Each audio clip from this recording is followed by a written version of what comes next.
आत्मा के स्वधर्म में टिकने का मतलब है उसे अपने आत्मधर्म या आत्मिक स्वभाव में अर्थात आंतरिक सुख शांति की अनुभूति में रहना है। साथ ही उसे दुनियावी कार्य व्यवहार भी करना है। इसे ही परमार्थ में रहना, कारोबार में आना और उससे अपने व्यवहार को सिद्ध करना कहते हैं। आत्मिक गुणधर्म के आधार पर जीने से इंसान सदा के लिए संकीर्ण दैहिक अभिमान से दूर हो जाता है। आज जीवन में सच्ची सुख शांति का घोर अभाव है।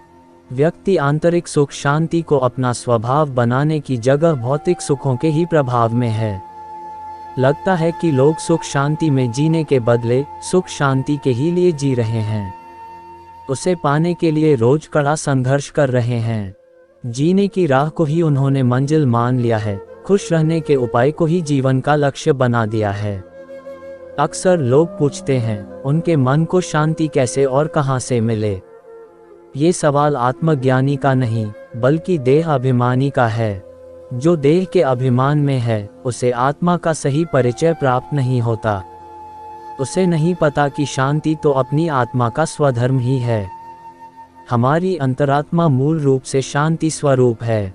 आत्मा के स्वधर्म में स्थित हो जाएं तो हमारा मन खुद ही शांत हो जाता है। शांति के लिए मन को बाहर भटकाने की जरूरत नहीं है, मन को सिर्फ अंतर्मुखी बनाना है। यानी मन को अंतरात्मा के स्वधर्म, स्वभाव, स्वगुण और सद्गुणों के चिंतन में टिकाना है।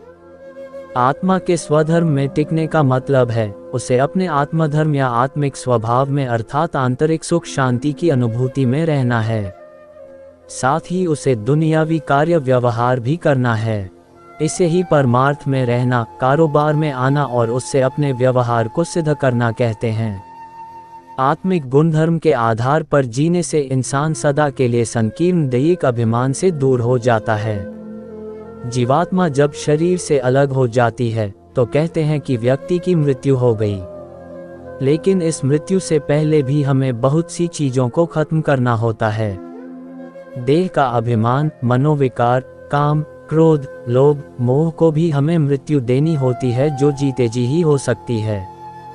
जब व्यक्ति ऐसा कर लेता है तो उसे ईश्वरीय चिंतन, प्रेम, पवित्रता, सुख, शांति, शक्ति एवं आनंद की रूहानियत में फिर से जीवित होना कहते हैं। दूसरे शब्दों में इसे देह अभिमान के अवगुणों से मरना और अंतरात्मा के सद्गुणों में जीवित होना कहते हैं। हर मानव जीव और आत्मा जीवात्मा है। भीषण दुख से भरे हालात में कई बार अपना जीव अपना ही घात कर लेता है, पर इसे आत्मघात नहीं कहेंगे क्योंकि आत्मा का तो कभी घात हो ही नहीं सकता। आत्मा जानती है कि शरीर के कारण ही उसे भी दुख है, इसलिए वह उसको छोड़ना चाहती है। मनुष्य आज कलयुगी दुखधाम में जी रहा है। उसका शरीर भी एक पुराना मकान या कुटिया माफिक है जिसकी भरी कुटी में आत्मा निवास करती है।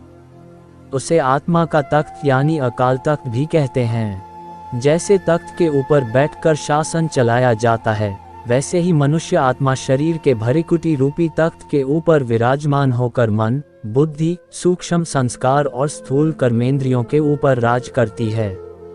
जब वह अपनी सूक्ष्म और स्थूल कर्मेंद्रियों के ऊपर नियंत्रण खो देती है तो उनकी गुलाम बन जाती है। तब वह मन, बुद्धि और कर्मेंद्रियों के ऊपर राज नहीं कर पाती है। इंद्रियों के गुलाम बनकर फिर वह दुख, अशांति, तनाव और परेशानियों से घिर जाती है। इसी गुलामी से मुक्त होने और सच्ची सुख शांति, स्वतंत्रता व संपन्नता को पाने के लिए इंसान को अपनी अंतरात्मा और सबके रूहानी पिता परमात्मा से जुड़ने की जरूरत है।